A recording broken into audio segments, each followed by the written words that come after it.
మనసుకి మన్మథ ప్రచోదనం అనేటటువంటి లక్షణము ఉంటుంది, అది సహజం. కానీ దానికి విరుగుడు కూడా ఉంది లోకంలో. అమ్మా అని మీరు పిలిచారనుకోండి, అమ్మా అని పిలిచినప్పుడు మీ కన్నుల ఎదుట ఉన్నటువంటి స్త్రీలో మీకు కామాక్షి కనపడింది అనుకోండి. కంచిలో దేవాలయంలో కూర్చున్న నా తల్లి ఉందే, ఆమెయే ఇదిగో ఈ రూపంతో నా ఎదురుగుండా ఉంది అని నేను భావన చేసి అమ్మా అని మాట్లాడాను అనుకోండి. అమ్మా అని నేను అలా భావన చేసి మాట్లాడిన ఉత్తర క్షణంలో పొంగుతున్న పాల మీద నీళ్లు, అంతకన్నా ఇంక నేను దాని వివరణ చేయక్కర్లేదు.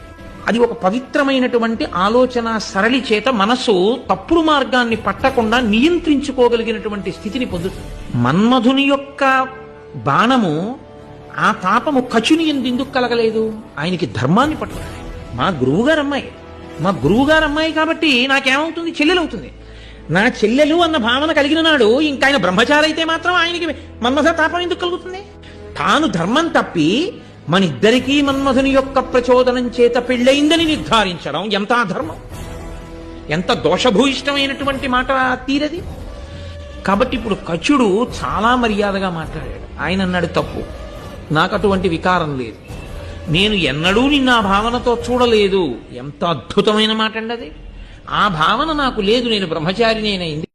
మనసుకి మన్మథ ప్రచోదనం అనేటటువంటి లక్షణము ఉంటుంది, అది సహజం.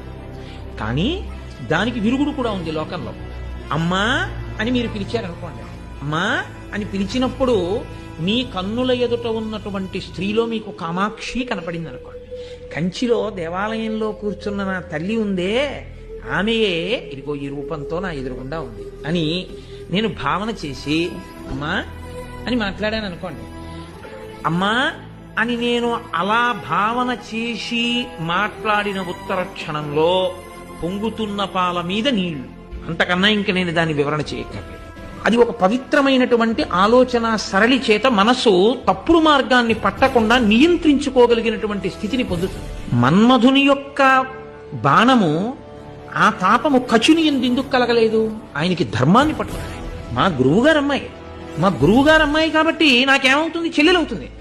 నా చెల్లెలు అన్న భావన కలిగిన నాడు ఇంకా ఆయన బ్రహ్మచారి అయితే మాత్రం ఆయనకి మన్మథ తాపం ఎందుకు కలుగుతుంది? తాను ధర్మం తప్పి మనిద్దరికీ మన్మధుని యొక్క ప్రచోదనం చేత పెళ్ళయిందని నిర్ధారించడం ఎంత అధర్మం, ఎంత దోషభూయిష్టమైనటువంటి మాట తీరది. కాబట్టి ఇప్పుడు కచుడు చాలా మర్యాదగా మాట్లాడాడు. ఆయన అన్నాడు, తప్పు, నాకు అటువంటి వికారం లేదు, నేను ఎన్నడూ నిన్న ఆ భావనతో చూడలేదు. ఎంత అద్భుతమైన మాట అండి అది. ఆ భావన నాకు లేదు, నేను బ్రహ్మచారినేనైంది.